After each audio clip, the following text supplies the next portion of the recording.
जब लैंडिंग शुरू करेंगे 5:47 पे, तो उसके बाद लगभग जो पहला सीनेरियो में 17 मिनट और 21 सेकंड लगेंगे, और वो अगर रीटारगेटिंग करके दूसरी उस पे जाता है दूसरे सेक्शन में, तो लगभग 11 सेकंड और लगेंगे, तो 17 मिनट और 32 सेकंड लगेंगे। तो ये तो तब तक तो लैंडर सही मायने में सेफली, सुरक्षापूर्वक और सफलतापूर्वक उत्तरायण कर चुका होगा, वहां पे पहुंच चुका होगा। उसके 4-4.5 घंटे बाद ही वो जैसे मैंने बताया कि हम वो रैंप खोलेंगे और उसमें से रोवर बाहर निकल के अपना कार्य करेगा। जो यान है वो हमने 14 जुलाई 2023 को प्रक्षेपित किया था। हमारे जो लॉन्च व्हीकल है LV-M3, जो सबसे बड़ा हमारा लॉन्च व्हीकल है इसरो का,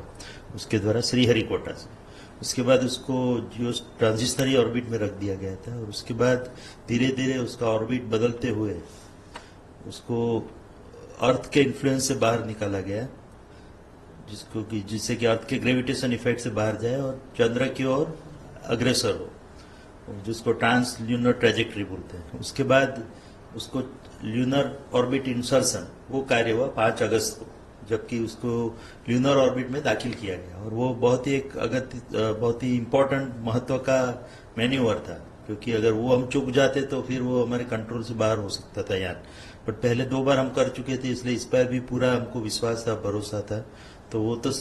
बहुत ही सफलतापूर्वक हमने पार कर लिया वो पड़ाव। और उसके बाद 4 मेजर अर्थ मून बंद करते हुए उसका ऑर्बिट हमने लगभग 157 बाई 167 किलोमीटर लगभग 16 अगस्त को पार कर लिया। और इसके बाद उसको 17 अगस्त को हमने लैंडर मॉड्यूल और प्रोपल्शन मॉड्यूल दोनों को अलग कर दिया, क्योंकि प्रोपल्शन मॉड्यूल का मुख्य काम था कि उसको चंद्र की ऑर्बिट तक पहुंचाए, तो वो तो उसने पूरा कर लिया है। और उसके बाद प्रोपल्शन मॉड्यूल अलग हो गया, उसमें एक शेप पेलोड करके है, वो कार्य करता रहेगा, उसमें जितना फ्यूल है उसके मुताबिक। तो प्रोपल्शन मॉड्यूल में अभी हमारी जो इनिशियल एस्टिमेट है उसके मुताबिक लगभग 3 से 6 महीने तक का फ्यूल, और उससे भी ज्यादा हो सकता है, तो वो 3 से 6 महीने तो काम करेगा ही, और उससे ज्यादा भी करने की उम्मीद जगी है अभी। तो ये तो हुआ प्रोपल्शन मॉड्यूल। और जो लैंडर मॉड्यूल है वो 157 बाई 167 किलोमीटर से कार्यरत होके आज ये उसका अलग डीबूस्टिंग फेज में से प्रसारित किया गया, और आज जबकि 22 अगस्त को उसको 120 बाई 30 किलोमीटर की ऑर्बिट में वो घूम रहा है, और उसको कल तक वो 100 बाई 30 किलोमीटर ऑर्बिट में पहुंच जाएगा, और फिर उसको 30 किलोमीटर से हम नीचे की ओर उतारेंगे, जबकि वो चंद्र की सतह पे टच डाउन करेगा। और ये कार्य पूरा लगभग कल 5:47 पे शाम को ये शुरू होगा। जो लैंडिंग है, जैसे कि मैंने बताया 30 किलोमीटर की ऊंचाई से लैंडिंग शुरू होगा, और नीचे टच डाउन होगा लगभग 17 मिनट और 21 सेकंड के बाद, यानी कि शाम को 6:04 पे हमको ये खुशी की खबर मिल सकती है कि भारत का ये चंद्रयान 3 लैंडर सॉफ्ट लैंडिंग करके चंद्र की सतह पर उतर गया होगा। तो इस पूरी प्रक्रिया में ये बहुत ही कठिन प्रक्रिया है, इतना इजी नहीं है चंद्र पे लैंड करना, और खास करके दक्षिण ध्रुव पे, क्योंकि दक्षिण ध्रुव जो प्रदेश है वो बहुत ही हैजार्डस प्रदेश है, क्योंकि उसमें बहुत ही कठिन प्रदेश है, उसमें गड्ढे भी हैं, और जिसको बोलते हैं हम पत्थर भी बहुत बड़े बड़े हैं, तो क्रेटर्स एंड बोल्डर्स चंद्र में कहा जाता है कि बहुत ही है। तो ऐसे प्रदेश में उतरना, क्योंकि हमारे वैज्ञानिकों को वहां पर संशोधन करना है, इसलिए हमने ये चुना है। पिछली बार भी यही प्रदेश चुना था, और आपको पता होगा अभी जो ल्यूना 25 रशिया का मिशन क्रैश लैंड हो गया, तो उसका भी प्लान यही था कि इसी एरिया में वो जाके लैंड हो, बट दुर्भाग्यवश वो सक्सेस नहीं हो पाया, सफल नहीं हो पाया। तो इस तरह से बहुत ही कठिन कार्य है वहां पे उतरना, फिर भी हम पूरी तरह इसके लिए तैयार है। तो 30 किलोमीटर से शुरू करके वो 7.5 किलोमीटर पर जाएगा, वहां से 6.8 किलोमीटर, और ये पूरी प्रक्रिया में चारों थ्रस्टर इंजन फायर होंगे। उनका काम है कि जो रिट्रो फायरिंग करना, जिससे जो लैंडर की जो स्पीड है वो घटाई जा सके, क्योंकि फाइनली हमको नीचे पहुंचते पहुंचते एकदम उसको रोकना है, 0 स्पीड पे लाना है। तो जो पहले 1.68 किलोमीटर पर सेकंड से 30 किलोमीटर से शुरुआत की है, उसको वहां तक नीचे पहुंचते पहुंचते उसको 0 स्पीड पे लाने का है। तो इनिशियल 6.8 किलोमीटर पहुंचते पहुंचते उसकी स्पीड लगभग 4 गुना कम, यानी कि 358 मीटर पर सेकंड पे आ जाएगी। उसके बाद हम थोड़ा होवरिंग करके उसको अभी 2 इंजन बंद कर दिए जाएंगे और 2 इंजन के द्वारा उसका रिट्रो फायरिंग होगा और उसका स्पीड घटाते हुए उसको 800 मीटर की ऊंचाई तक ले आएंगे और 800 मीटर पर पहुंचते पहुंचते उसकी जो स्पीड है लगभग शून्य हो जाएगी, जो हॉरिजॉन्टल वेलोसिटी है। और उसके बाद उसको वो 800 से सीधा 150 मीटर तक सीधा ही उतर जाएगा, क्योंकि उस समय तक उसकी स्पीड एकदम घट के 0 मीटर पर सेकंड +-1 या 2 मीटर पर सेकंड तक हो जाएगी। तो सीधा नीचे उतरने के बाद 150 मीटर पे उसको काफी काम करना है, क्योंकि अलग अलग कैमरा से जो इनपुट है जो हमने LH डेक कैमरा करके एक हमने रखा है, जो वहाँ की परिस्थिति की जानकारी देगा, वहाँ की फोटोग्राफ्स देगा और उसका एनालिसिस करके उसको हम कंपेयर करेंगे जो हमने रेफरेंस डेटा स्टोर करके रखा है। और वो रेफरेंस डेटा है जो लैंडिंग साइट हमने चुनी है, वो लगभग 4 बाई 2.4 किलोमीटर की साइट है। उसको 24 बाई 24 मीटर के अलग अलग सेक्शन में बांटा गया है, तो लगभग 3901 उसके सब सेक्शन हो गए और उस पे कंपेयर करके उस समय पे जब वो 150 मीटर पे है वो कौन सी जगह पे खड़ा है, जो हमने जो निर्धारित किए वही जगह पे अगर खड़ा है तो वो सीधा 150 मीटर से सीधा नीचे की ओर प्रयाण करेगा और कुछ समय में वहां नीचे उतर जाने की संभावना है। बट अगर उसको लगता है कि थोड़ा उसको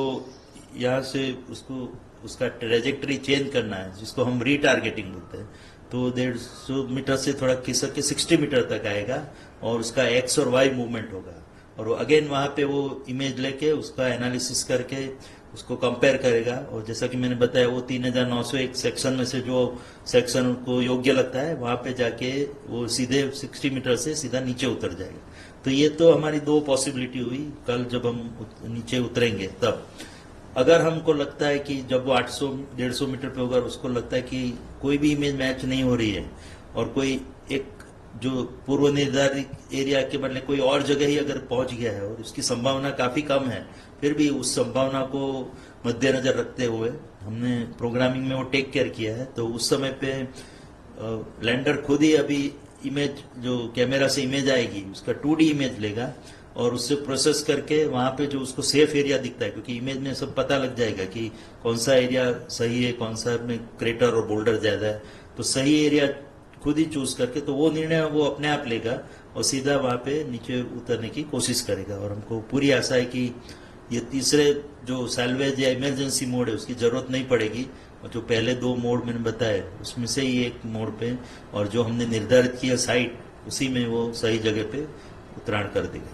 तो एक सवाल ये भी होता है कि लैंडिंग के बाद जो रैंप है सर, वो सर कैसे खुलेगा सर? लैंडिंग जैसा कि मैंने बताया कि अगर हम सेफली लैंड कर लेते हैं सुरक्षा पूर्वक और सफलता पूर्वक, तो उसके लगभग 4-4.5 घंटे बाद, क्योंकि तब तक वहां पर जो डस्ट वो उड़ी है नीचे उतरते समय पे जो रिट्रोफायरिंग के कारण काफी धूल उड़ी होगी वहां पे, तो वो हमारे लैंडर के अलग अलग पुर्जों पे वो स्थापित हो गई होगी, तो वो धीरे धीरे वो निकल के नीचे गिर जाएगी। तो वो धूल सेटल हो जाए बाद में हम प्लान कर रहे हैं कि उसका रैंप खुलेगा, वो ऑटोमेटिक ही उसका कमांडिंग दिया ही हुआ है और रैंप के ऊपर ये बंधा हुआ है हमारा रोवर, तो उसका पायरो कटर से कटिंग करके तो वो रोवर नीचे की ओर ग्लाइड होगा और स्लाइड होगा, क्योंकि उसके ऊपर व्हील है उसके, तो व्हील के द्वारा रोल होके वो लैंडर के आजू बाजू लगभग 500 मीटर की त्रिज्या में काम कर सकता है अपनी रेडियस में। तो वो अपना काम शुरू करेगा और लगभग क्योंकि हम लगभग सूर्योदय के दूसरे दिन ये सब उतरने का प्रयास कर रहे हैं, तो लगभग उसके बाद उसको 12-12.5 दिन मिलेंगे रोवर को अपना कार्य करने के लिए, क्योंकि उसके बाद वहां पे रात शुरू हो जाएगी और रात को सूर्य सोलर पावर तो उत्पन्न नहीं होगा जिससे कि सोलर पैनल का जो आउटपुट है वो नहीं निकले। बट उसके अलावा भी रात को एक दूसरा प्रॉब्लम ये होने वाला है कि टेम्परेचर -120 -150 डिग्री सेंटीग्रेड तक नीचा चला जाएगा और उस टेम्परेचर में इलेक्ट्रॉनिक सर्किट कितना काम कर पाएगी वो हमको पूरा विश्वास नहीं है, इसलिए हम सर्किट बंद ही कर देंगे, उसका पावर ऑफ कर देंगे। उसके 14 दिन बाद फिर से वहां पे सुबह होगी, क्योंकि एक 1 मून डे वो लगभग 14 अर्थ दिवस के बराबर होता है, पृथ्वी के दिवसों के बराबर। तो